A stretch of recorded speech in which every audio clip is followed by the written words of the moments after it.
Okay, so what we're doing here is an IWE, which an IWE is this back here. It's an integrated wheel end. It's what your CV axle goes through that goes into your outer wheel bearing. And when these IWEs go bad, sometimes they can mess up the end of the CV axle and the wheel bearing itself. But what you'll end up doing is you'll go down the road and you'll hear that IWE chattering. And when it chatters, the diaphragm usually breaks in it. There is a hole in the vacuum line that goes to it somewhere, or the check valve up on the firewall in the far left upper corner. I mean the far right upper corner if you're looking at it. There's a little check valve and a couple vacuum lines. That check valve goes bad as well. Anyway, this is one of our stock units here at the dealership. This was chattering, so I had to replace the IWE, and this upper control arm here is junk. You shouldn't be able to move this thing around like that. I mean,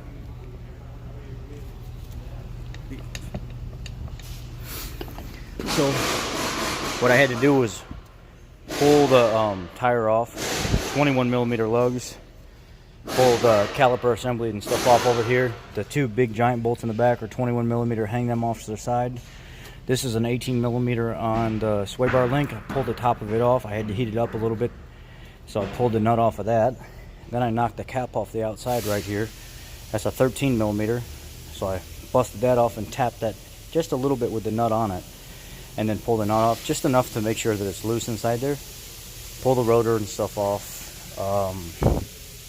The 21 millimeter nut right here on the tie rod end. And then I had to beat the end of it to get it to pop out of the sleeve. Down here, this is a 27 millimeter that goes through this strut tower here, or the strut. 27 millimeter. Had to pull that bolt out of there. And then once I pulled that out, I came up here, I zipped this loose, 21 millimeter. As it started to back off, this thing started to actually slide up on me. Sometimes you have to heat these up and replace them. I don't have a replacement right now, so temporary. I'm going to put the old nut on until the new one comes in, and then I'm going to put it in. And then in order for me to get to the 21 millimeter bolt that goes through right here, it's a 21 millimeter nut, 21 millimeter bolt back there.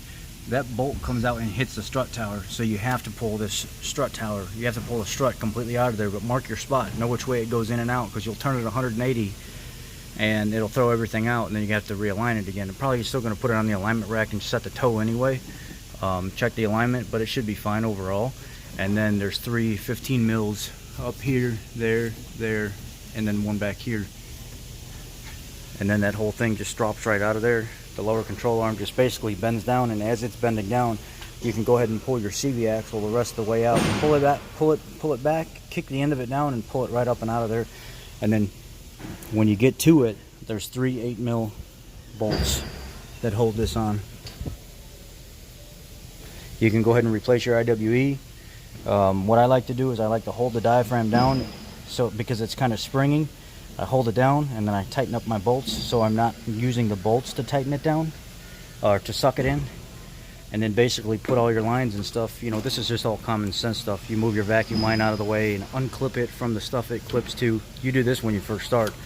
Unclip your brake line so it has more play. Unbolt it. There's a 10 mil here and an 8 mil. Unbolt those out of the way and then reverse it, put it all back together.